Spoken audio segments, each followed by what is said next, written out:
Hello student, this is Virat and you are watching my YouTube channel V Square Classes। आज हम पढ़ने वाले हैं NCERT math class 10th chapter first real number वास्तविक संख्याएं, जिसमें आज हम पढ़ने वाले हैं संख्याओं का संपूर्ण ज्ञान। चलो तो स्टार्ट करते हैं। देखो पहला नंबर हम पढ़ेंगे प्राकृतिक संख्याएं, नेचुरल नंबर। क्या पढ़ने वाले हैं? Natural number. देखो बहुत ही ज्यादा इंटरेस्टिंग है, बहुत छोटे छोटे से बात, बच्चों वाली बात। देखो प्राकृतिक संख्या क्या कहते हैं? वे संख्या जो 1 से स्टार्ट होती है। देखो एग्जाम्पल के तौर पे 1 2 3 4 5 6 डॉट अप टू इन्फिनिटी। देखो इजी है ना। वे संख्याएं जो 1 से स्टार्ट होती हैं, 1 2 3 4 5 6 7 8 9 10 अप टू इन्फिनिटी। सही है। वे संख्या जो 1 से प्रारंभ होती हैं और अनंत तक जाती हैं, उनको हम वास्तविक संख्याएं कहते हैं। सही है। अब नेक्स्ट आता है हमारा पूर्ण संख्याएं। पूर्ण संख्याएं, पूर्ण संख्याएं, होल नंबर। क्या बोलते हैं? Whole numbers.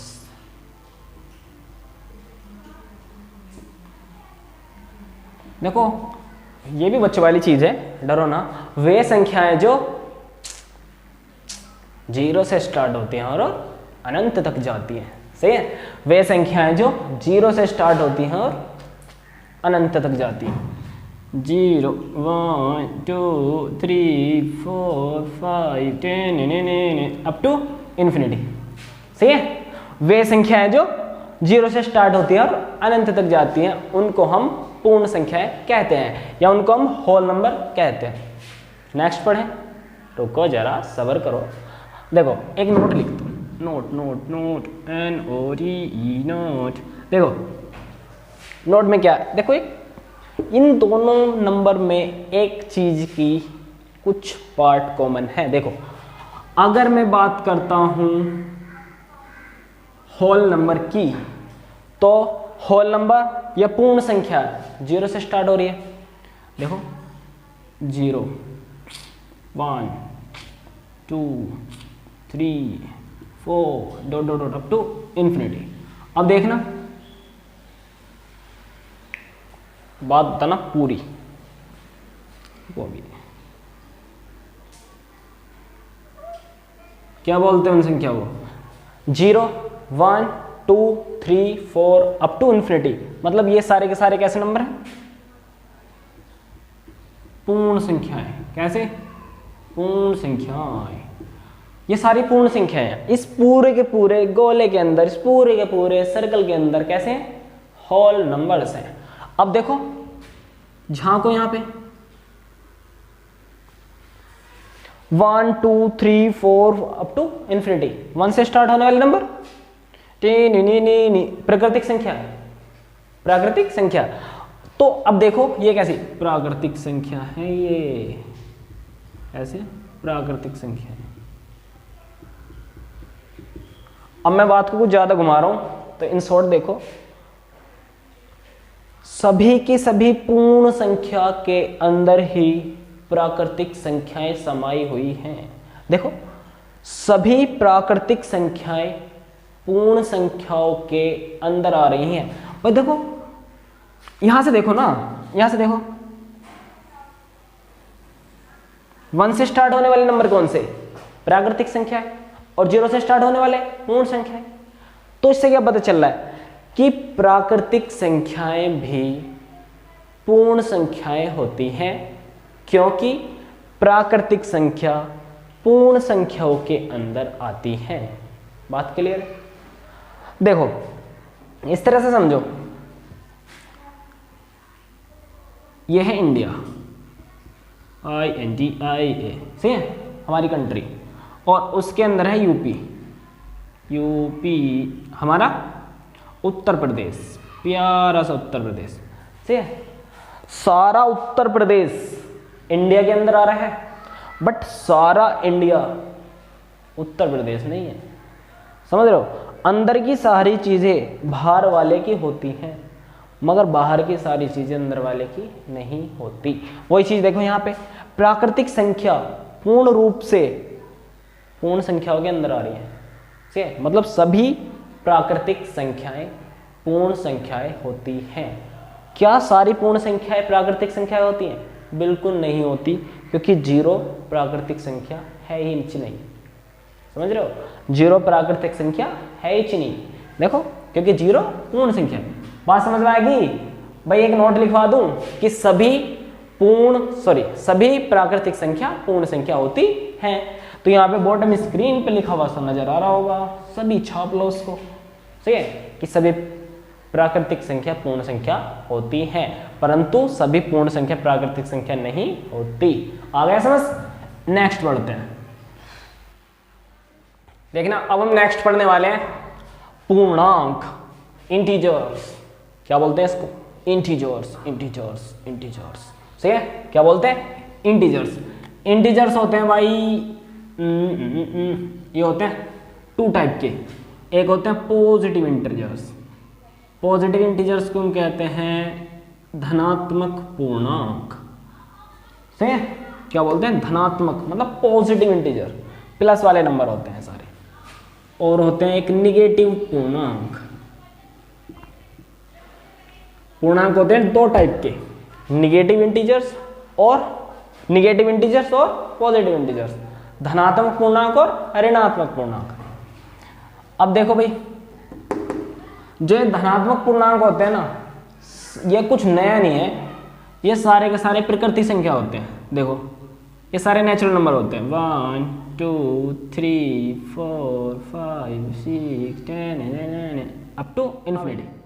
धनात्मक पूर्णांक क्या होते हैं? धनात्मक पूर्णांक होते हैं प्राकृतिक संख्याएं, 1 2 3 4 5 6 7 8 अप टू इन्फिनिटी।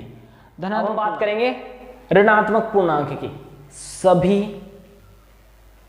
प्राकृतिक संख्याएं जिनके आगे हम निगेटिव साइन लगा दें तो वे कैसे बन जाते हैं? निगेटिव पूर्णांक बन जाते हैं।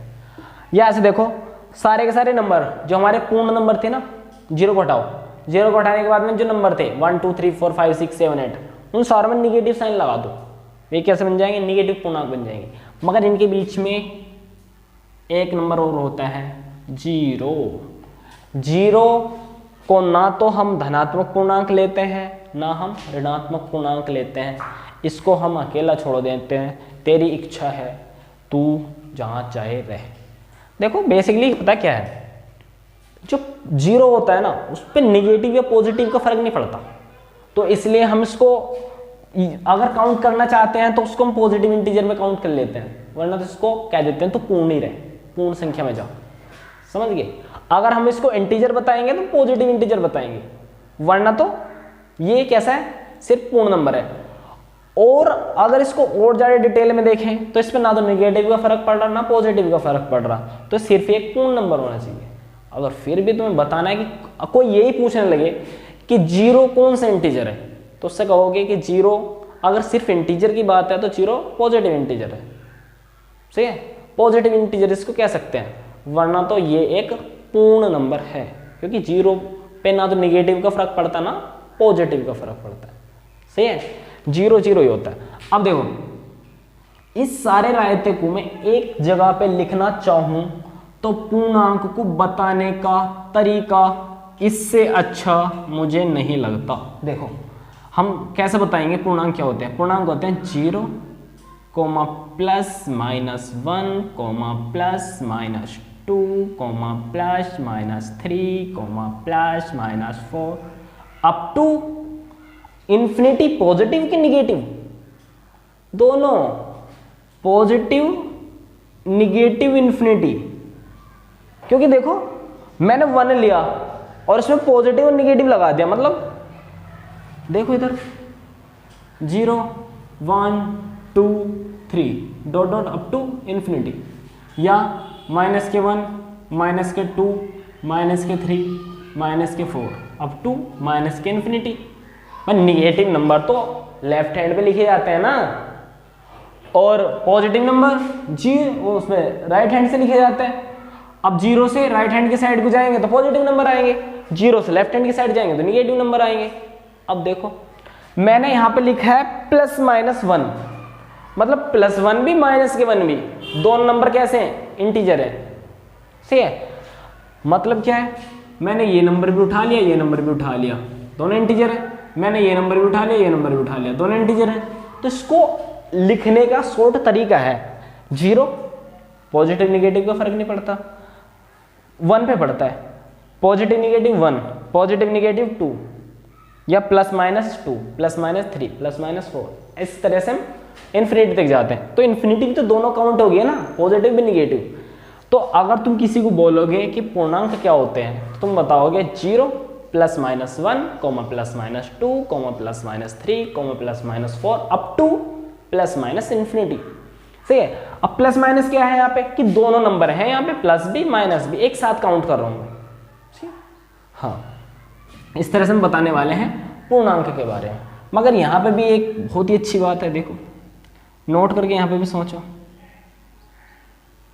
क्या सोचना है, ये कैसे नंबर है, पॉजिटिव इंटीजर मतलब, पॉजिटिव इंटीजर मतलब प्राकृतिक संख्या, मतलब सभी प्राकृतिक संख्या पूर्णांक के अंदर आती हैं, जो मैंने पहले बताया था, सर्कल में करके बताया था, याद है। तो सभी की सभी प्राकृतिक संख्या पूर्णांक होती हैं, और पूर्ण तो होती हैं। अभी तक हमें क्या समझ आया, सभी की सभी प्राकृतिक संख्या पूर्णांक के अंदर होती हैं, क्योंकि जीरो भी आ रहा है, तो सभी पूर्ण संख्या भी पूर्णांक के अंदर आती हैं। समझ में नहीं आया जी, सही से समझाओ, ऐसे ना। देखो पूरी बात समझना, माइनस के one, zero, one, two, up to infinity, सही है। और इधर माइनस के one, minus two, minus three, up to infinity minus के। अब देखो अगर मैं बात करता हूँ वन से लेकर के इन्फिनिटी तक की, तो ये सारे कैसे नंबर है, नेचुरल नंबर। अगर मैं जीरो, क्योंकि नेचुरल नंबर किसके अंदर आ गए, अभी सारे कैसे नंबर हैं, पूर्णांक है सारे, कैसे नंबर है सारे, पूर्णांक, क्योंकि मैंने माइनस के अनंत से प्लस के अनंत तक नंबर ले रखे हैं इसके अंदर ही, तो सारे के सारे पूर्णांक है। और इस पूर्णांक के अंदर ही नेचुरल नंबर भी आ रहे हैं, और जीरो को भी ले लें तो होल नंबर भी आ रहे हैं, सही। मतलब यहां से छोटी सी बात में ये कह सकता हूं कि सभी प्राकृतिक संख्या हो चाहे सभी पूर्ण संख्या हो, पूर्णांक होते हैं। बॉटम स्क्रीन पे आ रहा होगा, देख लेना उसको क्या लिख रहा है, और सारे के सारे छाप लेना, सही है। पूर्णांक टोटल के लिए होगा, पूर्णांक में देखो दो टाइप के पूर्णांक होते हैं, धनात्मक पूर्णांक, ऋणात्मक पूर्णांक। धनात्मक पूर्णांक वन से स्टार्ट होते हैं, 1 2 3 4 अप टू इन्फिनिटी, ये सेम ऐसे होते हैं जैसी प्राकृतिक संख्या होती है। और ऋणात्मक पूर्णांक कैसे होते हैं, निगेटिव इंटीजर्स कैसे होते हैं, माइनस के वन, माइनस के टू, माइनस के three, up to minus infinity. फिर बीच में आता है जीरो, जीरो को अगर इंटीजर काउंट करना है तो पॉजिटिव इंटीजर के साथ ले लो, वरना तो सिर्फ पूर्णांक, सिर्फ उसे पूर्ण बोलो, होल नंबर बोलो, सही है। फिर उसको लिखने का तरीका देखा हमने, zero plus minus one plus minus two plus minus three, इस तरह से हम उसको छाप सकते हैं, लिख सकते हैं, सही है। अब नेक्स्ट पढ़ते हैं भाई, अब हम पढ़ने वाले हैं परिमेय संख्याएं, रेशनल नंबर्स। देखो परिमेय संख्याएं क्या होती हैं, देखो तुमने पढ़ा होगा कि वे संख्याएं जो p बाई क्यू की फॉर्म में होती हैं, p बाई क्यू फॉर्म में होती है, पढ़ा है, न्यूमरेटर अपॉन डिनोमिनेटर फॉर्म में होती है, न्यूमरेटर अपॉन डिनोमिनेटर फॉर्म में होती है, या अंश बटे हर के रूप में होती है, कोई सा तो सुना ही होगा, सही है। वे संख्या है जो p बाई क्यू फॉर्म में होती है, या न्यूमरेटर अपॉन डिनोमिनेटर फॉर्म में होती है, या अंश बटे हर के रूप में होती है, परंतु हर मतलब d मतलब q वो कभी जीरो नहीं होता, मतलब नीचे वाला मटेरियल जीरो नहीं होना चाहिए, सही है। जैसे एग्जाम्पल देखते हैं, 2/3, ये कैसा है, अंश है, ये कैसा है, हर है, अंश बटे हर, p बाई क्यू फॉर्म है, ऊपर वाला p नीचे वाला q, ऊपर वाला अंश नीचे वाला हर, ऊपर वाला न्यूमरेटर नीचे वाला डिनोमिनेटर है सब, नीचे वाला जीरो भी नहीं है, नीचे का मटेरियल जीरो नहीं होना चाहिए, उसको हम क्या कहते हैं, रेशनल नंबर कहते हैं। तो इसको हम क्या कहेंगे, परिमेय संख्या। क्या कहेंगे, परिमेय संख्या। एक बार क्या क्या देखो, परिमेय संख्या। देखो दूसरा एग्जाम्पल 5/3। अब ये कैसा है, ये भी अंश बटे हर है। कैसा है, अंश बटे हर,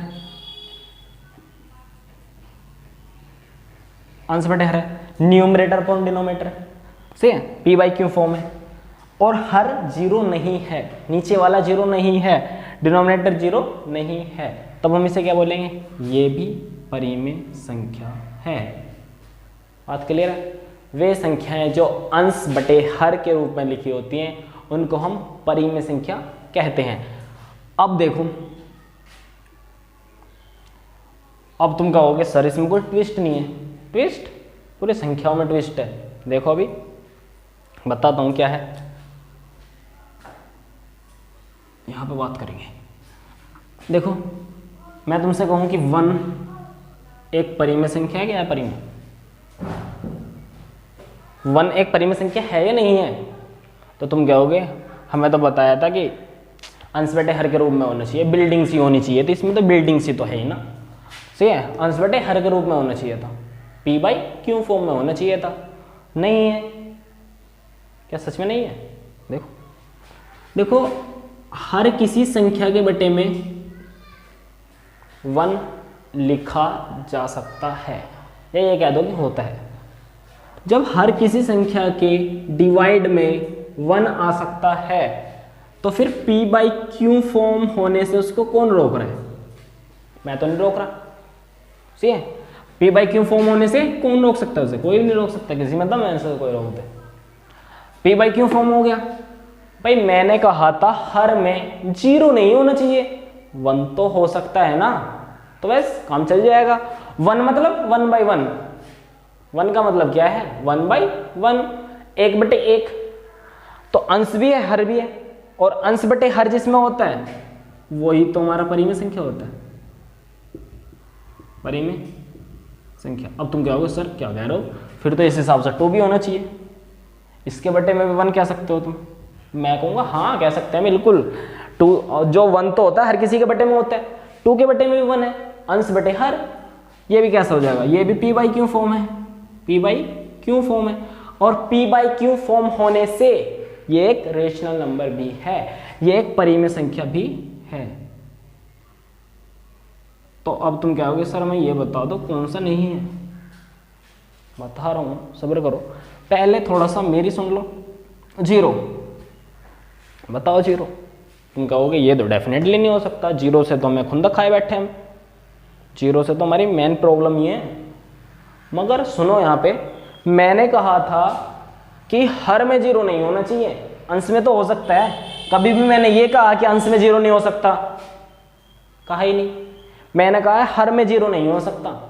यहाँ पे देखो 0 मतलब ये थोड़ी है कि मैंने इसके हर में 0 कहा है, 0 का मतलब है कि बटे में इसके 1 रखा जा सकता है, समझ गए। 0 मैंने पूर्ण संख्या लिया है, और पूर्ण संख्या के बटे में 1 हो सकता है किसी भी, तो 0 भी तो एक पूर्ण संख्या है, उसके बटे में 1 मान सकते हैं। 1 मान सकते हैं तो अंश बटे हर, मैंने मना किया था हर में 0 नहीं होना चाहिए, अंश में तो हो सकता है ना। मैंने कहीं से कहीं तक नहीं कहा कि अंश में 0 ना हो, मैंने कहा था हर में 0 ना हो, समझ रहे हो। तो ये क्या है, ये है हमारा अंश, ये है हर, अंश बटे हर है तो परिमेय संख्या है। बात क्लियर है थोड़ी बहुत। तो अब तुम कहोगे फाइनली मैं ये बता दो कि कौन कौन सी संख्या परिमेय है। अभी बता रहा हूँ, रुको जरा। और मैं कहूँ -1, तुम कहोगे कि अभी तक तो आपकी चल रही है सारी बात, ये पक्का नहीं होगा। ये भी है भाई, है, देखो इसके बटे में भी 1 माना जा सकता है, सही है। क्योंकि मैंने कब मना किया कि निगेटिव नहीं होना चाहिए, मैंने सिर्फ इतनी बात कही है कि हर 0 ना हो। तो अंश बटे हर निगेटिव हो या पॉजिटिव हो परिमेय संख्या बनाता है, ये कैसा p, ये कैसा q, कैसा बनाएगा परिमेय संख्या, परिमेय संख्या। बात क्लियर है? अब देखो फाइनली तुम्हें एक बात बता दूं, शुरू में मैंने नंबर लिया, चाहे तो तुम इसको प्राकृतिक संख्या कह दो, चाहे तुम इसे पूर्ण संख्या कह दो, या तुम इसे पूर्णांक कह दो, तीनों आ रहा है। 1 कैसा प्राकृतिक संख्या में भी आता है, पूर्ण संख्या में भी आता है और पूर्णांक में भी आता है। मतलब तीनों के तीनों प्राकृतिक संख्या हो, चाहे पूर्ण संख्या हो, चाहे पूर्णांक हो, तीनों संख्याएं परिमेय संख्याएं होती हैं। क्योंकि तुम कोई सा भी एक नंबर ले लो इनमें से, उसके बटे में 1 आ ही आ सकता है। तुम प्राकृतिक संख्या, पूर्ण संख्या, पूर्णांक संख्या कोई भी नंबर उठाओ, उसके बटे में 1 रखा जा सकता है। अगर उसके बटे में 1 रखा जा सकता है तो अंश बटे हर आ सकता है। अगर अंश बटे हर आ सकता है तो परिमेय संख्या बन सकता है। सकता नहीं, बनता ही है। समझ रहे हो? तो यहां पे नोट करके क्या लिखोगे? सभी प्राकृतिक संख्या, पूर्ण संख्या तथा पूर्णांक परिमेय संख्या होता है। ठीक है, होती है लिख लियो भाई, जेंडर चेंज मत करो। सही है, जल्दी से छापो। देखना स्टूडेंट, अब हम पढ़ने वाले हैं अपरिमेय संख्याएं। देखो अपरिमेय संख्याएं क्या होता है, इसको थोड़ा सा अच्छे से समझते हैं। देखो अपरिमेय संख्याएं वे संख्याएं होती हैं जो अंश बटे हर की फॉर्म में नहीं होती, जो अंश बटे हर की फॉर्म में नहीं होती, p/q फॉर्म में नहीं होती, ये p/q की फॉर्म में नहीं होती भाई। मगर इससे कुछ समझ में भी नहीं आता। सही है, इसको देख करके कुछ समझ नहीं आता कि कौन सी संख्या अपरिमेय है, कौन सी नहीं है। तो इसको अभी साइड में रखते हैं, कब समझ में आएगा इससे बता दूंगा मैं। सही है, तो देखो पता कैसे चलेगा अपरिमेय संख्या है या नहीं है। मैंने तो ये मना कर दिया कि p/q की फॉर्म में नहीं होती, वो अपरिमेय संख्या होती है। मगर साथ साथ में मैंने ये भी बोला कि इससे कुछ समझ में नहीं आता। तो फिर समझ में किससे आएगा ये तो बता दो। बता रहा हूं, देखना अपरिमेय संख्याओं को समझने के लिए फिलहाल के लिए ये समझो कि वे संख्याएं जो रूट से, वर्गमूल से पूरी तरह से बाहर न आए उनको अपरिमेय संख्या कहते हैं। देखो जैसे एक सिंपल सी बात बताता हूं। देखो इधर मैं वो नंबर लिख रहा हूं जो रूट से बाहर आ जाते हैं, और इधर मैं वो नंबर लिखूंगा जो रूट से बाहर नहीं आती। जैसे देखो √0 की बात करते हैं तो √0 बाहर निकल गया 0, समझते रहे ना भाई। √0 बाहर निकल करके 0 बनाएगा। ठीक है, अब इस 0 को तो मैं परिमेय संख्या बना सकता हूं ना, क्योंकि 0/1 अंश बटे हर हो जाएगा ना, तो परिमेय संख्या बन गया। और हम तो अपरिमेय संख्या पढ़ने वाले हैं। अब देखो √1 की बात कर लेते हैं। √1 भी हमें 1 देता है, ये भी अंश बटे हर बना लेगा इसके बटे में 1 मान करके। अभी पढ़ा करके आया हूं ना, परिमेय संख्या में जो संख्या अंश बटे हर की फॉर्म में होती है वो परिमेय संख्या होती है, और जो अंश बटे हर की फॉर्म में ना बदले वो अपरिमेय संख्या होती है। तो देखो अब अगर मैं √2 की बात करूं, √2 की, ये पूरी तरह से बाहर नहीं निकलेगी, इसकी कोई वैल्यू फिक्स बाहर नहीं आएगी। तो इसकी वैल्यू देखो लगभग ये होती है 1.414, ये लगभग वैल्यू होती है, अप्रोक्सीमेट वैल्यू है, ये लगभग इसकी वैल्यू है। अब देखो √3, इसको भी पूरी तरह से बाहर निकालना असंभव है, निकल ही नहीं सकता है। इसकी वैल्यू कितनी होती है 1.732 लगभग, अप्रोक्सीमेट वैल्यू ये है। अब देखो मैंने क्या कहा, उस बात को ध्यान से सुनना। मैंने कहा जो वैल्यू रूट से पूरी तरह से बाहर आ जाए वो तो परिमेय, और जो रूट से पूरी तरह से बाहर न आए उनको हम अपरिमेय संख्या कहते हैं। तो अब एक बात बताओ, हमें कैसे पता चलेगा कौन सी संख्या रूट से बाहर आएगी, कौन सी संख्या रूट के बाहर नहीं आएगी? तो देखो एक बात याद रखना, वे संख्या जो वर्ग किसी भी नंबर का पूर्ण वर्ग होती हैं वे संख्या रूट से बाहर आ जाती है। देखो चाहे 0 का वर्ग है, 1 का वर्ग है, 1 × 1 बनता है ना, 4, 2 दूनी 4, तो 2 बाहर आ जाएगा। अब देखो 9, 3 का वर्ग है तो 3 बाहर आ जाएगा। अब देखो 16, 4 का वर्ग है तो 4 बाहर आ जाएगा। और ऐसे नंबर जो किसी संख्या के पूर्ण वर्ग हो, अगर उनको हमने रूट में डाल दिया, उनको हमने वर्गमूल में डाल दिया, तो एक नंबर बाहर आ जाता है और वो नंबर परिमेय संख्या बना लेता है अंश बटे हर की फॉर्म में। और जो नंबर रूट से बाहर ना निकले, मतलब किसी संख्या के पूर्ण वर्ग ना हो, उन संख्या को हम अपरिमेय संख्या कहते हैं। सही है, बात क्लियर है। अब देखो, अपरिमेय संख्या रूट से बाहर नहीं निकल सकते। ये कहते हैं कि हमें कोई रूट से बाहर नहीं निकाल सकता। सही है, अगर निकालेगा तो हमें तोड़ फोड़ करके निकालेगा, पूरी तरह से हमें रूट से बाहर कोई निकाल ही नहीं सकता, किसी में दम नहीं। तो ऐसे नंबर कैसे होते हैं? ये होते हैं अपरिमेय संख्या। अपरिमेय संख्याएं होती हैं।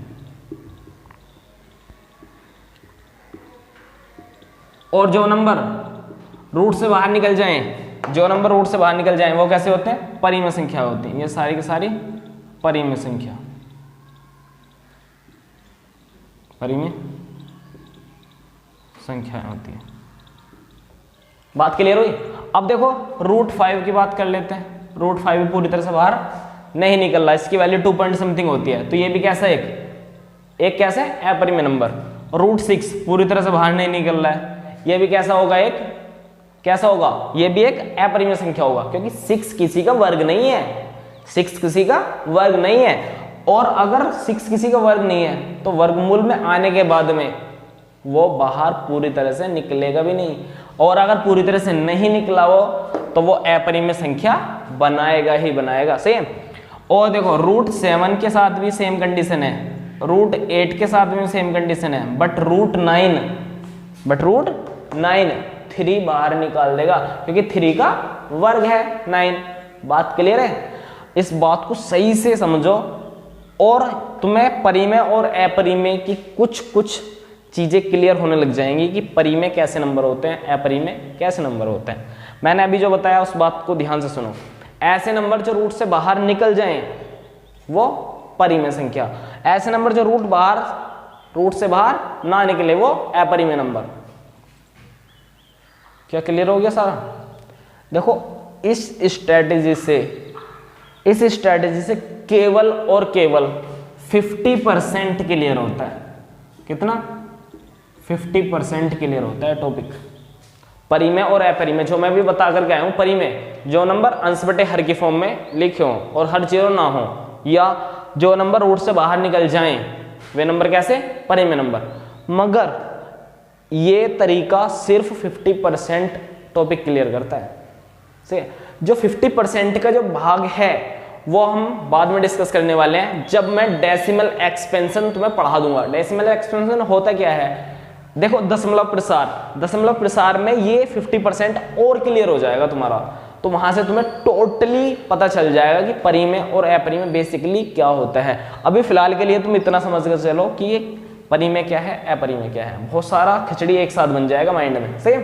अभी फिलहाल के लिए इसको इतना याद रखो कि परिमेय नंबर वो है जो अंश बटे हर के रूप में आ जाए और हर जीरो ना हो, या जो रूट से बाहर निकल जाए। रूट से बाहर निकल जाएगा तो बटे में 1 मान करके अंश बटे हर हो जाएगा, और जो नंबर रूट से बाहर ना निकले वे नंबर अपरिमेय संख्या होते हैं।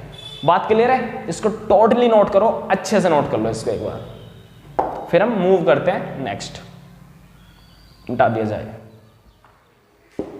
देखना स्टूडेंट, अब हम पढ़ने वाले हैं अभाज्य संख्याएं, प्राइम नंबर्स। देखो इन संख्याओं को देख करके ना मुझे ऐसा लगता है कि इन संख्याओं में बहुत ज्यादा ईगो है। ईगो मतलब एटीट्यूड। इन संख्याओं का मानना है कि हमें सिर्फ एक ही बंदा मार सकता है और वो हम खुद हैं। सही है? देखो कैसे, ऐसे नंबर जिनके केवल 2 फैक्टर हो, जो केवल 2 संख्याओं से कटे, एक तो 1 से और एक खुद से, तो हुआ नहीं, हमें सिर्फ एक बंदा मार सकता है और वो हम खुद हैं, एक और खुद। समझ रहे हो? देखो जैसे मैं तुमसे ये कहूं, देखो मैंने क्या कहा है, इसको केवल 2 नंबर काट सकते हैं, एक तो 1 और एक खुद, तो मैं ये कह दूं ना, इसके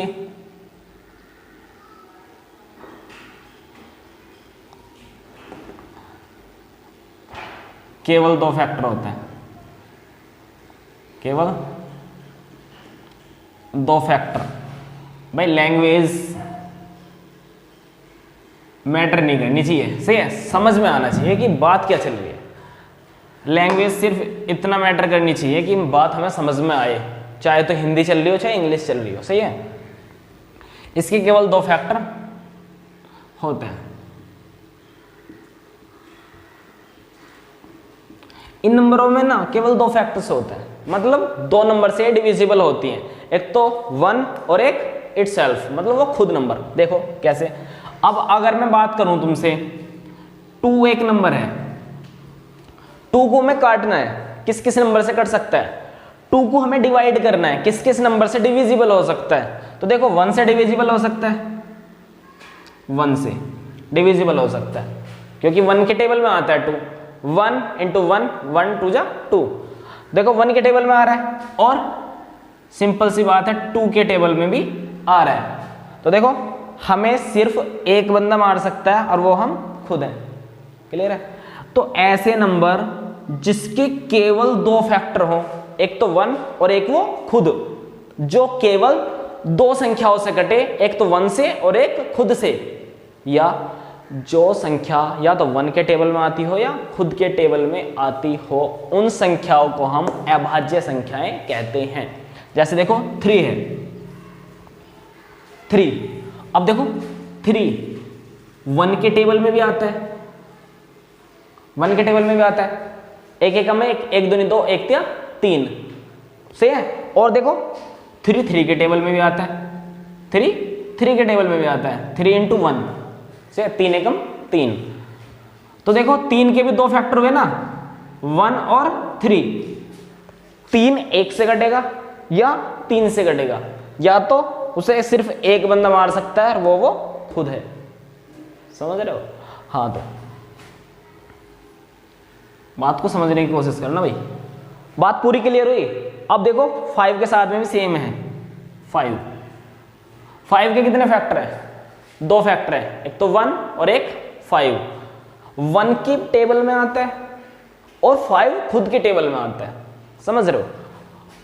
खुद के पहाड़े में आएगा और 1 के पहाड़े में आएगा और खुद के पहाड़े में आएगा, और किसी के पहाड़े में ये आएगा ही नहीं।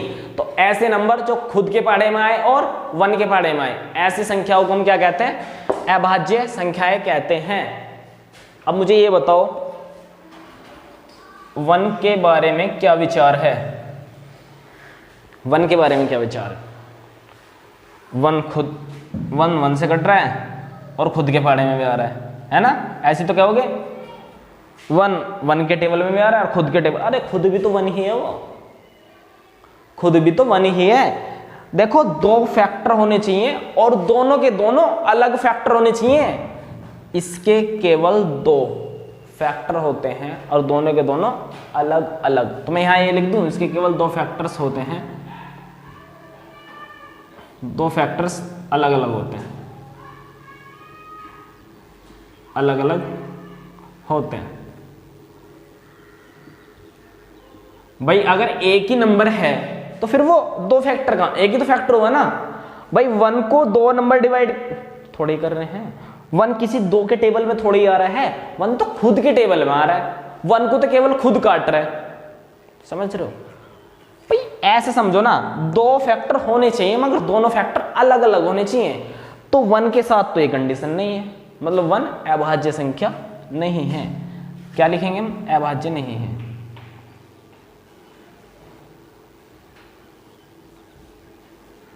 वन अभाज्य संख्या नहीं है भाई। 4 देख लेते हैं, 4 देखते हैं किस किस से कट सकता है भाई। 4 को ना 3-4 बंदे धमकी दे देते हैं। देखो 1 कहेगा तुझे मैं भी मार दूंगा, 2 कहेगा तू मेरे से भी कटेगा, 4 खुद कहेगा मैं खुद को भी काट सकता हूँ, सही है भाई। 4 1 के टेबल में भी आता है, 2 के टेबल में भी आता है, 4 के टेबल में भी आता है, सही है। तो मैंने कहा था केवल 2 फैक्टर होने चाहिए, ऐसे नंबर जो केवल 2 फैक्टर रखते हो, एक तो 1 और एक वो खुद। और जबकि ये तो 3 फैक्टर रख रहा है, 1 भी है, खुद भी है और 2 भी है। तो ऐसे नंबर जिसके 2 से ज्यादा फैक्टर होते हैं वो भाज्य संख्या होते हैं, अभाज्य संख्या नहीं होते। तो ये अभाज्य संख्या नहीं है, अभाज्य संख्या नहीं है। बच्चों बात समझ में आ रही है या नहीं? देखो पूरी बात समझो। ऐसी संख्याएं जिसके केवल 2 फैक्टर हों, एक तो 1 और एक वो खुद, ऐसी संख्याएं कैसी होती हैं? अभाज्य संख्याएं होती हैं। इस बात को ध्यान से नोट कर ला सारा कुछ। सेम 1 अभाज्य संख्या नहीं है क्योंकि इसका एक ही फैक्टर है, वो है 1। 4 अभाज्य संख्या नहीं है क्योंकि इसके 3 फैक्टर हैं, 1 और वो खुद 4 और 2 भी है। ठीक है, अब हम डिटेल में बात करेंगे ऐसे नंबरों की जिनके 2 से ज्यादा फैक्टर होते हैं। पहले इनको नोट करो। अब हम पढ़ने वाले हैं भाज्य संख्याएं। देखो जैसे मैंने अभाज्य संख्या का एटीट्यूड बताया था ना कि इनको कोई नहीं काट सकता, इनको सिर्फ एक ही बंदा काट सकता है और वो ये खुद होते हैं। तो ऐसी देखो ऐसी भाज्य संख्या का एटीट्यूड पता कैसा है? ये गली के कोई ऐसे बंदा है, ये गली का कोई एक ऐसा लौंडा है जिसको डेली 2 से ज्यादा बंदे लपेट के चले जाते हैं। से देखो देखो एग्जाम्पल से बता रहा हूं। ये डेली फिक्स है कि कम से कम 3 से पिटता है। देखो जैसे 4 को ले लो, 4 को लो, देखो 1 आएगा इसको पीट के भग जाएगा, 1 आएगा इसको तोड़ ताड़ के लपाट के चला जाएगा। 2 से भी ये पिट जाएगा, 2 से भी ये कटेगा और खुद से भी। ये ऐसे हैं, खुद को भी पीट लेते हैं ये। सही है। 1 से भी ये डिविजिबल है, 2 से भी ये डिविजिबल है, 4 से भी डिविजिबल है। इसके फैक्टर कितने हुए? 3 फैक्टर हुए। ये 3 बंदों से मुंह पिटवा कर आ रहा है। सही है। और मम्मी इसमें फिर आकर के झाड़ू बजाएगी कि तू इतने सारों से पिटकाया क्यों। सही है। अब बात करते हैं 6 की। 6 सही है। ये देखो इन महाराज को देख लो, 1 से पूरी तरह से डिविजिबल है, 2 से भी पूरी तरह से डिविजिबल है। 2 के टेबल में भी आता है और 1 के टेबल में भी आता है, 3 के टेबल में भी आता है और खुद के टेबल में भी आता है। 1 इंटू 6 बनता है। 1 देखो 1 छिका 6 और 2 तिया 6, 3 दूनी 6, 6 एकम 6। ये 1 के टेबल में भी आ रहा है, 2 के टेबल में भी आ रहा है, 3 के टेबल में भी आ रहा है, 6 के टेबल में भी आ रहा है। ये गली का ऐसा लौंडा है, 4 बंदे आकर के डेली तोड़ जाते हैं इसको। सही है। अब बात करते हैं हम 7। भाई साहब को कोई याद नहीं लगा सकता। अब बात करते हैं 8 की। देखो ये भाई साहब इतने सोचते हैं, देखो कितने बंदे पीटते हैं इसको। 1 पीट लेता है, 2 पीट लेता है, 4 भी पीट लेता है और 8 खुद भी अपने आप को कभी कभी मनोरंजन के रूप में तोड़ देता है।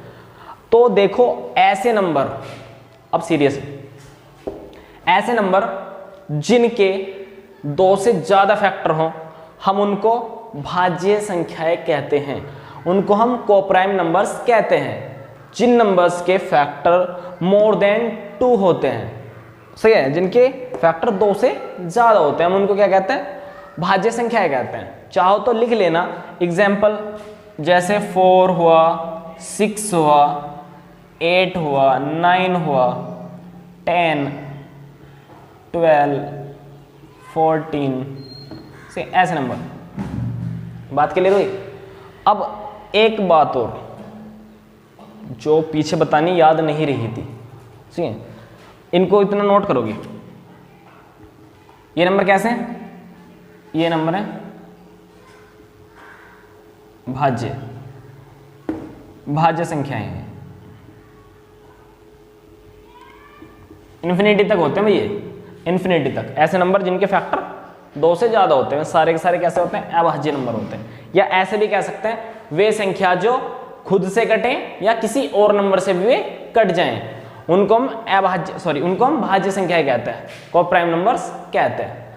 अब देखो, अब थोड़ा सा रिवर्स जाते हैं पीछे वाले टॉपिक पे, अभाज्य की बात करते हैं। अभाज्य में हमने पढ़ा था 2, 3, 5, 7, 11, 13, 17, 19 ऐसे नंबर। ये कैसे होता है? अभाज्य संख्या, अभाज्य संख्या। एडिटर थोड़ा सा इसको क्लीन कर दो, थोड़ा सा और समझाना है। भाज्य और अभाज्य संख्याओं के बारे में कुछ इंपॉर्टेंट बातें, जैसे देखो सबसे छोटी अभाज्य संख्या कौन सी होती है? स्मॉलेस्ट प्राइम नंबर कौन सा है? तो देखो सबसे छोटा अभाज्य संख्या जो है वो 2 है, तो 2 सबसे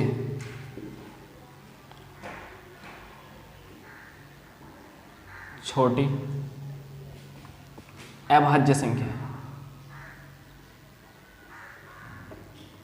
बात क्लियर है?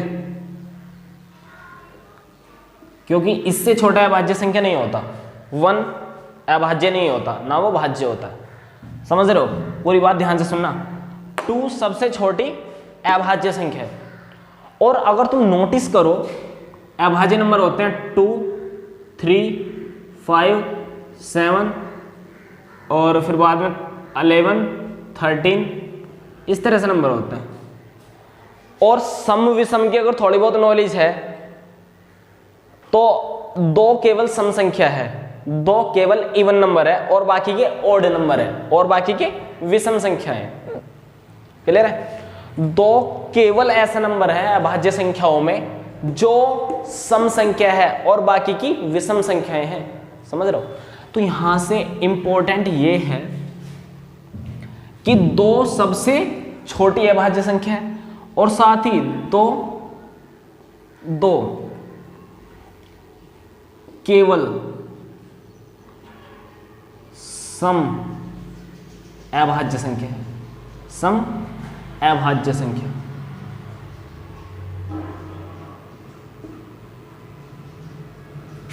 बात क्लियर है? 2 जो है सबसे छोटी अभाज्य संख्या और साथ साथ में सम अभाज्य संख्या और बाकी की विषम होती हैं और सारी अभाज्य संख्या विषम अभाज्य संख्या होती है। और साथ साथ में ये भी नोट करो कि 1 न तो भाज्य संख्या है और न ही अभाज्य संख्या है और न ही अभाज्य संख्या। क्योंकि मैंने बताया था 1 का केवल एक ही फैक्टर होता है और वो 1। अगर इसको अभाज्य बनना था तो 2 फैक्टर होने चाहिए थे और अगर इसे भाज्य बनना था तो 2 से ज्यादा फैक्टर होने चाहिए थे। तो ना तो ये एग्जाम क्वालिफाई कर पाया भाज्य का ना अभाज्य का, ना तो ये भाज्य ही है ना ये अभाज्य है। तो ये सिर्फ नंबर ऐसे ही है, से काम चलाओ, ना तो ये भाज्य है और ना ही ये अभाज्य नंबर है। चलो अब बात करते हैं किसकी? 0 भी है, 0 के साथ में भी सेम केस है भाई, 0 और 1। अब देखो किसकी बात करें? हाँ, अब बात करूँ मैं, एक बात बताओ छोटी छोटी सी।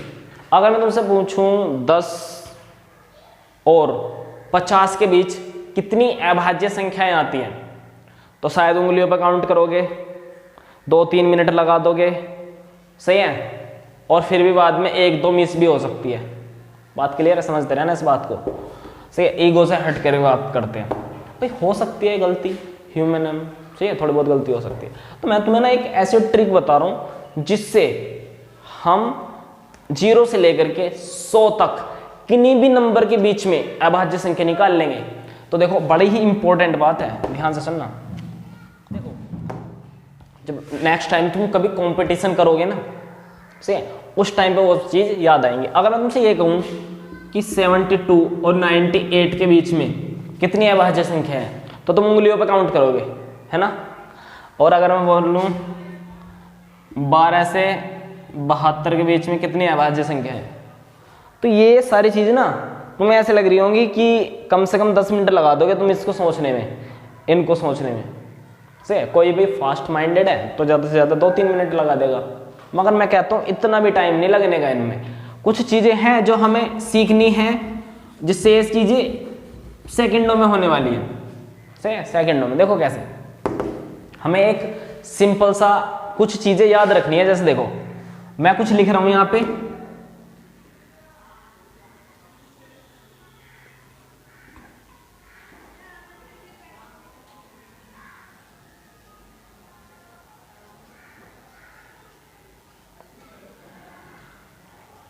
हाँ भाई 2 4 6 8 और 10 ये किसी का नंबर नहीं है, कभी सोच रहे हो आज नंबर मिल गया।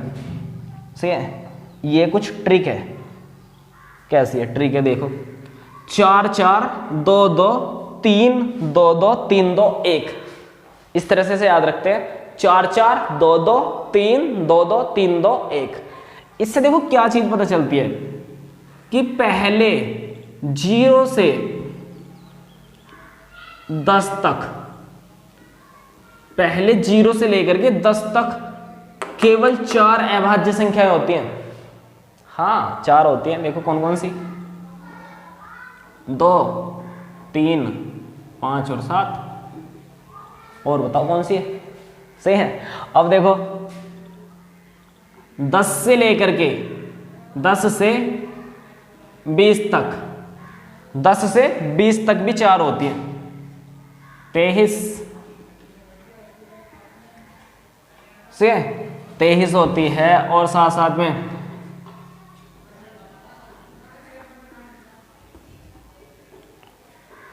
अरे 10 से बोल रहा हूं ना मैं, तो सुनो भाई अभी थोड़ा सा गलती हो गई भाई, माफ वाफ कर दिया करो। देखो 10 से 20 तक के बीच में 11 होती है, 13 होती है, 17 होती है और 19 होती है। 20 से 30 के बीच में जो नंबर होते हैं अभाज्य संख्या, वो कौन कौन सी होती हैं। 23 होती है और 29 होती है। 27 को मत सोचने लग जियो, 27 3 से भी डिविजिबल है और 9 से भी सेम। और 30 से 40 के बीच में सोचो, और 40 से 50 के बीच में, और ये 50 से 60 के बीच में, और ये 60 से 70 के बीच में, और ये 70 से 80 के बीच में, और ये 80 से 90 के बीच में, और ये 90 से 100 के बीच में। अब तुम्हें होमवर्क है, इनको लिखना है सारों को। सही है, ध्यान से सुन करके। जैसे देखो एक बता दो, 30 से 40 के बीच में 2 होती हैं, कौन कौन सी। एक तो 31 होती है, किसी से नहीं घटती 31, एक तो 31 होती है। 33 में कहने लग जाइए क्योंकि 33 11 से डिविजिबल है और 3 से भी डिविजिबल सेम। अब देखो 31 हो गया, एक तो 32 33 34 35 36 37 और 37 है, 37 ये 2 नंबर है। इसी तरह से अब देखो, अब हमसे कोई अगर कहने लगे कि 12 से 32 के बीच में हमें नंबर बताओ, 12 से 32 के बीच में, तो हम क्या सोचेंगे।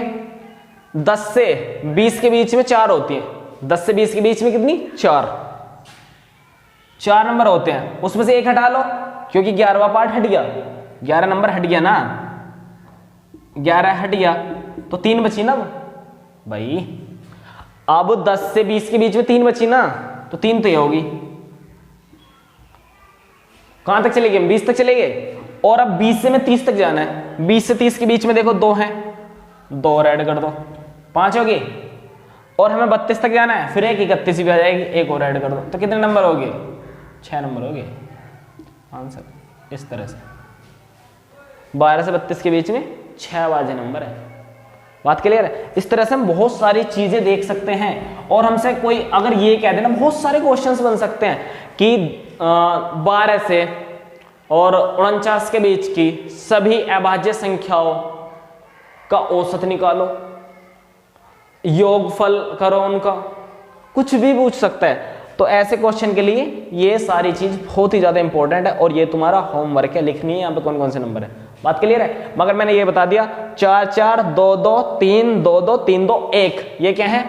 0 से 10 के बीच में 4, 10 से 20 के बीच में 2, 20 से 30 के बीच में 3, 30 से 40 के बीच में 2 अभाज्य संख्या, 40 से 50 के बीच में 3 अभाज्य संख्या, 50 से 60 के बीच में 2 अभाज्य संख्या, 60 से 70 के बीच में 2 अभाज्य संख्या, 70 से 80 के बीच में 3 अभाज्य संख्या, 80 से 90 के बीच में 2 और 90 से 100 के बीच में केवल 1 अभाज्य संख्या होती है। अब देखो, अगर कोई तुमसे ये पूछने लगे कि 0 से लेकर के 100 तक कितनी अभाज्य संख्याएं होती हैं, तो वे 25 अभाज्य संख्याएं होती हैं। चाहे तो जाकर के ना गिन लो, तो 0 से 100 के बीच में अभाज्य संख्या 25 होती हैं। और ये बात बॉटम स्क्रीन पे आ रहा है, जा करके देख लो। सही है भाई। अब देखो, इतनी काम की चीज तुम्हें बता रहा हूं, तो तुम्हारा भी तो फर्ज बनता है कि चैनल को सब्सक्राइब करो और वीडियो को लाइक करो, अपने दोस्तों को भी बताओ भाई V² क्लासेस पे ये सारा कारनामे चल रहे हैं। सही है, शेयर करो इसको अगर बहुत ही अच्छी लगी है तो। ये सारी चीज और भी बता रहा हूँ आगे, सम विषम भी बता रहा हूँ स्पेशल तरीके से।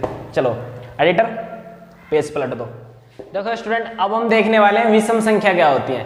देखो विषम संख्या वैसे तो वे संख्या होती हैं जो 2 से पूरी तरह ना कटती हो।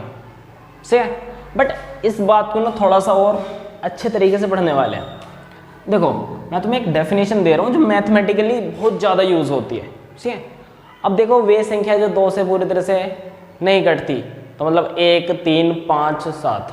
ठीक है, वे संख्या जो 2 से पूरी तरह से ना कटे तो उनको हम क्या कहते हैं? विषम नंबर, ऑड नंबर्स कहते हैं। तो देखो जैसे 1, 3, 5, 7, 9, 11, इस तरह से dot dot dot up to infinity.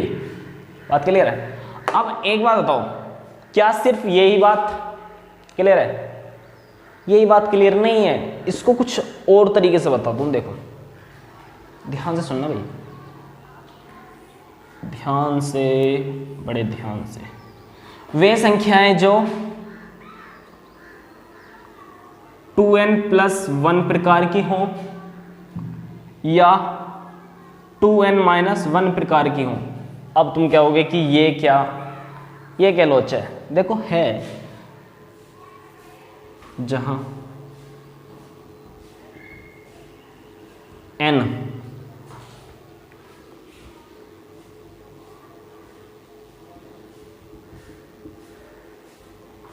पूर्णांक है, वेयर n इज इंटीजर, और अगर हम n को रखें जहां n प्राकृतिक संख्या है,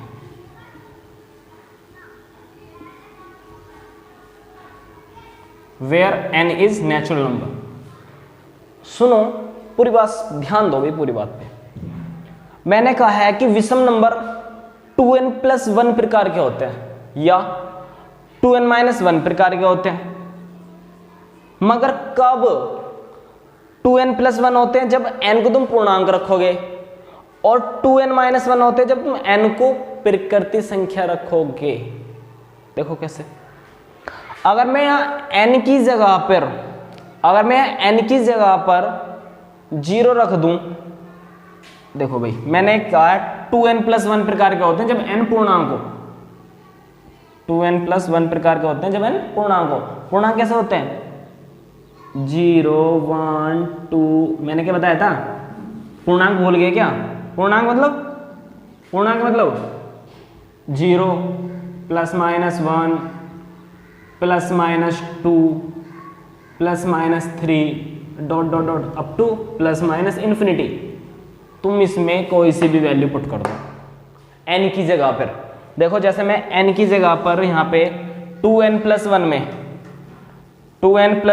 n की जगह पर मैं 0 रख दूं, तो ये कितना हो जाएगा? 2 से मल्टीप्लाई करके 0 +1 1 वैल्यू आ गई ना। n बराबर 0 पर पूर्णांक में 0 है तो n की जगह पर 0 रखा जा सकता है। तो ये कितना हो जाएगा? 2 × 0 +1, तो 1 आ गया ना। और 1 कैसा है? 1 कैसा है? विषम संख्या है कि नहीं है? अब देखो अगर मैं n की जगह पे +1 रख दूं तो ये कितना हो जाएगा? 2 × 1 + 1। 2n+1 टाइप का होता है ना पूर्णांक के लिए। तो ये कितना हो जाएगा? 2 एकम 2, 2 और 1 3, तो 3 आ जाएगा। दूसरा विषम संख्या। इसी तरह से अगर तुम n की जगह पे -1 रख दो n की जगह पे -1 पूर्णांक को मैं यूज कर रहे हैं ना, तो ये कितना हो जाएगा 2 इंटू -1 प्लस 1, तो ये कितना हो जाएगा माइनस प्लस माइनस के 2 और प्लस के 1, तो कितना हो जाएगा -1 भी कैसे एक विषम नंबर है, क्योंकि अभी तो हमने सिर्फ 1 से स्टार्ट कर रखे हैं। -1 -3 -5 वे भी तो विषम नंबर है, क्लियर है। हाँ, तो -1 भी विषम नंबर है।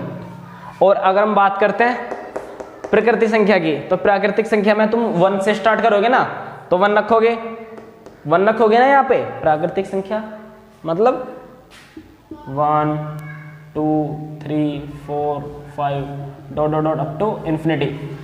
तो यहाँ पे तुम रखोगे 1 से स्टार्ट करोगे, तो 2 एकम 2 और -1, तो 2 में से 1 गया 1। जैसे देखो 2n-1 के लिए ले रहा हूँ, 2n-1 के लिए, तो मैं n की जगह पे 1 रख रहा हूँ, प्राकृतिक संख्या रख रहा हूँ, तो 2 गुना 1 और माइनस के 1 मैंने किसके लिए रखा, n बराबर 1 के लिए, 1 के लिए। तो देखो सॉरी देखना, अब मैं 2n-1 रख रहा हूं और n बराबर 1 के लिए रख रहा हूं, तो n की जगह पर 1 डाल दिया और -1, तो कितना जाएगा 2 एकम 2, 2 में से गया 1। और अगर तुम दूसरा प्राकृतिक संख्या रखोगे तो दूसरी विषम संख्या आ जाएगी, तीसरा प्राकृतिक संख्या रखोगे तीसरी विषम संख्या आ जाएगी। बात क्लियर है। और ऐसी यहां पे अगर तुम पहला पूर्णांक रखोगे तो पहली पूर्णांक के लिए हमें क्या बताना पड़ेगा, 2n+1 टाइप के होते हैं क्या, विषम संख्याएं, और 2n-1 टाइप के होते हैं जब n वहां पे प्राकृतिक संख्या हो। बात क्लियर है। नोट कर लो अच्छे से सारी चीजें और वैल्यूज डाल के देखना। और ये इसकी जनरल फॉर्म है, व्यापक समीकरण टाइप कह सकते हैं, व्यापक फॉर्म, व्यापक रूप से है। इसको नोट करो अच्छे से। सम संख्या भी समझाना है अभी। एडिटर पेज पलट दो। देखना अब हम बात करने वाले हैं इवन नंबर। देखो इवन नंबर बेसिकली वे नंबर होते हैं जो 2 से पूरी तरह से डिविजिबल हो। तो जो संख्याएं 2 से पूरी तरह से विभाजित होती हैं उनको हम सम संख्याएं कहते हैं। जैसे 2 4 6 8 10, वो तो पढ़ा तुमने, 2 1 2 2 2 4 2 3 6, ऐसे नंबर जब 2 के टेबल में आते हैं। ठीक है। और 12 14, इसी तरह से नंबर आगे बढ़ते जाएंगे। अगर तुम्हें सही में बताऊं ना, सम संख्या 0 भी है, -2 भी है, -4 भी है। समझ रहे हो। तो ये बात मैं तुम्हें अभी डिटेल में बताऊंगा, इसको यहाँ नहीं बता रहा हूँ। सेम ये तो वो बात हुई भाई जो तुमने पहले पढ़ रखी थी। अब देखो कुछ स्पेशल पढ़ने का भी तो मौका है ना। देखो सम संख्या बेसिकली सम संख्या होती है 2n प्रकार की। सम संख्या कैसे होती है, 2n प्रकार की। जहां ये कैसे होते हैं सम संख्या, जहां n पूर्णांक है, जहां n पूर्णांक है। तुम n की जगह पे कोई भी पूर्णांक डाल दो, हमेशा एक सम संख्या निकल कर आएगा। पुट का मतलब होता है भाई डालना। सही है। n = 0, n = 0 पे देखेंगे तो कितना जाएगा, 2 गुना 0 मतलब 0। मैंने क्या कहा था, 0 एक सम संख्या है। सही है। और तुम पुट n = 1 तो कितना जाएगा, 2 × 1 = 2, 2 एक सम संख्या है। और अगर तुम पुट करते हो n = 3 तो 3 2 जा 6, 2 से मल्टीप्लाई कर देगा ना, तो ये कितना जाएगा 2 × 3 तो कितना जाएगा 6, 6 भी कैसा है। और n की जगह पर 2 पुट करने पे 4 आ जाएगा। पुट n = 2 तो कितना जाएगा, 2 × 2 तो वो भी कितना जाएगा 4। तो आज से कोई भी आपसे पूछे कि सम संख्या कैसी होती हैं तो तुम कहोगे 2n प्रकार की होती हैं, जहां n एक इंटीजर है। इंटीजर मतलब 0 +-1 +-2 +-3 वैल्यूज रखते रहो, तो जो भी नंबर निकल के आएंगे वे सारे के सामने सम संख्या होगी। देखो इतनी सी बात कहना कि 2 4 6 8 10 12 ये छोटी सी बात है। से कुछ अपग्रेड करो खुद को। देखो वे नंबर जो 2n प्रकार के होते हैं। अब यहाँ पे n इंटीजर डालोगे तो -1 भी डाल सकते हैं। Put n is equal to -k1। अगर तुमने यहाँ पे -k1 डाल दिया तो कितना हो जाएगा 2 इंटू -k1, तो कितना हो जाएगा -k2। कभी पढ़ाया है तुम्हें क्या? -k2 एक सम संख्या होती है, मगर होती है क्योंकि 2 से पूरी तरह से डिविजिबल है, समझ रहे हो? तो मैं क्या कह रहा हूं कि n पूर्णांक रखने पर 2n जितने भी बनेंगे वे सारे के सारे सम संख्या बनती हैं। तो देखो अगर मैं तुम्हें इस बात को इन शॉर्ट बताऊं कि किस तरह से दिखते होंगे ये नंबर, तो वो कुछ इस तरह से दिखते होंगे भाई, देखना यहाँ पे एग्जाम्पल 0 2 4 6 8 अप टू इन्फिनिटी, और इधर -k2 -k4 -k6 up to -infinity. तो माइनस के अनंत से प्लस के अनंत तक वे सभी संख्याएं जो 2 से पूरी तरह से कटें वे सारे नंबर सम संख्या होते हैं, और 0 भी सम संख्या होता है, समझ रहे हो? इसलिए मैंने क्या कहा था? इसलिए मैंने कहा था कि सम संख्या 2n प्रकार की होती है, जहां n एक पूर्णांक है, n एक इंटीजर है। नोट करो अच्छे से, बहुत इंपॉर्टेंट बात है, नोट जल्दी। देखो भाई अब पढ़ने वाले हैं वास्तविक संख्याएं, जो हमारे चैप्टर का ही नाम है 10th क्लास के फर्स्ट चैप्टर का। अब हमने सारी चीज तो जान ली, नंबर कौन से नंबर कैसे होते हैं, हमने प्रकृति संख्या जानी, पूर्ण संख्या, पूर्णांक, परिमेय, अपरिमेय, भाज्य, अभाज्य, सम विषम, सब कुछ जान लिया। अब हमें जानना है वास्तविक संख्याएं क्या होती है। तो देखो वास्तविक संख्याएं ना कुछ खास नहीं है, वास्तविक संख्या एक फैमिली है, एक परिवार है इन सारे नंबर्स का। जो हमने अभी तक संख्या पढ़ी है ना, सारी संख्याओं को एक साथ ज्वाइन कर दो, वे सारी संख्याएं ज्वाइन होकर के जो बनती हैं वे सारी संख्याएं वास्तविक संख्याएं होती हैं। तो मैं क्या कहूँगा, सभी प्रकृति संख्या, पूर्ण संख्या, पूर्णांक, भाज्य, अभाज्य, सम विषम, सभी संख्याएं वास्तविक संख्याएं होती हैं, रियल नंबर्स होते हैं। तो देखो या मैं इन शॉर्ट, वो तो बॉटम स्क्रीन पे लिखा हुआ आ रहा है जो मैंने अभी बोला, मैं ये कह सकता हूं माइनस के अनंत से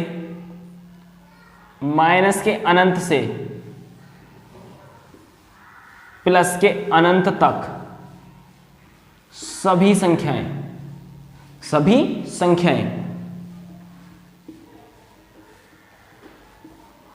वास्तविक संख्याएं होती हैं,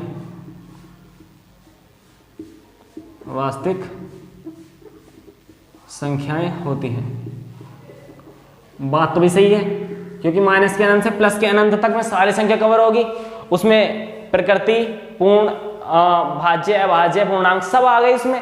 तो सभी संख्याएं जितनी भी हमने अभी तक पढ़ी हैं वो सारी की सारी वास्तविक संख्याएं होती हैं। बात क्लियर है? नोट करो। तो कैसे लगा है पूरा वीडियो? अगर आपको वीडियो अच्छा लगा है तो इसे प्लीज शेयर कर दो अपने स्टूडेंटों में, उनको भी संख्याओं के बारे में पूरी तरह से पता चल जाएगा। और इसका नेक्स्ट पार्ट जिसमें मैं आपको दशमलव प्रसार बताने वाला हूं, और वहां से हमें परिमेय और अपरिमेय संख्या पूरी तरह से क्लियर हो जाएगा। तो इसको पहले शेयर करो। Thank you.